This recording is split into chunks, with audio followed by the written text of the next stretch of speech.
سے حکایت ہے، جاہل، احمق اور بد کردار سے اچھے مشورے کی توقع ہرگز نہ رکھو۔ بیوقوف کی صحبت سے تنہائی بہتر ہے، لیکن تنہائی سے بہتر ہے کہ اچھے لوگوں کی تلاش جاری رکھو، یقیناً تم ان تک پہنچ جاؤ گے۔ حکایت ہے، زہر قاتل مشورہ۔ ایک دفعہ حضرت موسیٰ علیہ السلام نے فرعون سے کہا، اے فرعون، تو اسلام قبول کر لے، اس کے عوض تیری آخرت تو بہتر ہوئی جائے گی، مگر دنیا میں بھی تجھے 4 نعمتوں سے نوازا جائے گا۔ فرعون نے پوچھا، وہ 4 نعمتیں کیا ہیں؟ حضرت موسیٰ علیہ السلام نے فرمایا، اگر تو اسلام قبول کر لے تو پہلی نعمت تجھے یہ ملے گی کہ تو ہمیشہ تندرست رہے گا اور کبھی بھی بیمار نہیں ہوگا۔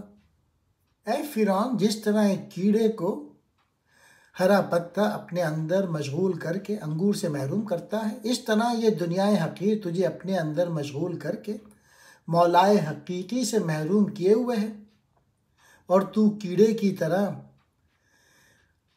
لذائد جسمانیہ میں مصروف ہے۔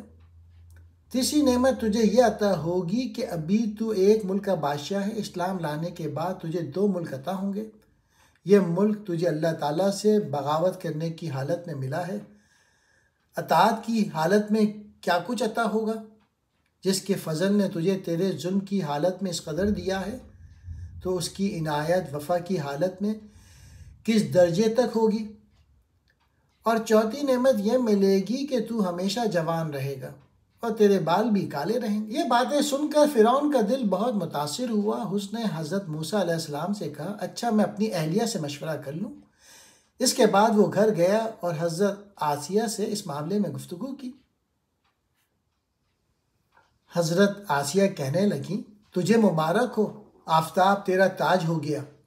حضرت موسیٰ علیہ السلام نے تیری برائیوں کی پردہ پوشی کی اور تجھے دولت باطنی دینا چاہتے ہیں۔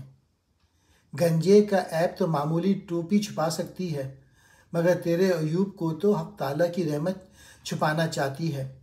میری تو رائے یہ ہے کہ تجھے کسی سے مشورہ کرنے کی ضرورت ہی نہیں، تجھے تو اسی مجلس میں فوراً اس دعوت حق کو خوشی خوشی قبول کر لینا چاہیے تھا۔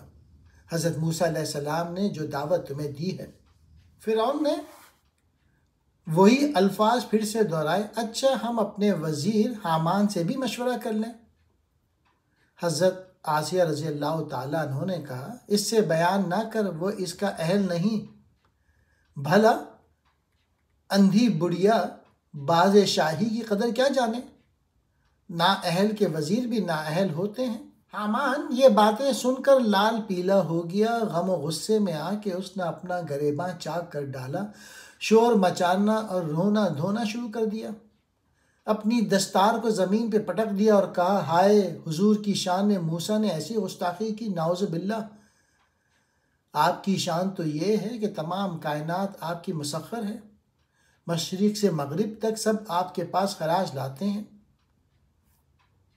یہ تکبر جو حامان میں تھا زہر قاتل تھا، اور اسی زہر آلود شراب سے حامان بدمست ہو کر احمق ہو گیا تھا، اور اس ملعون کے مشورے سے فرعون نے قبول حق سے انکار کر کے خود کو دائمی رسوائی اور عذاب کے حوالے کر دیا۔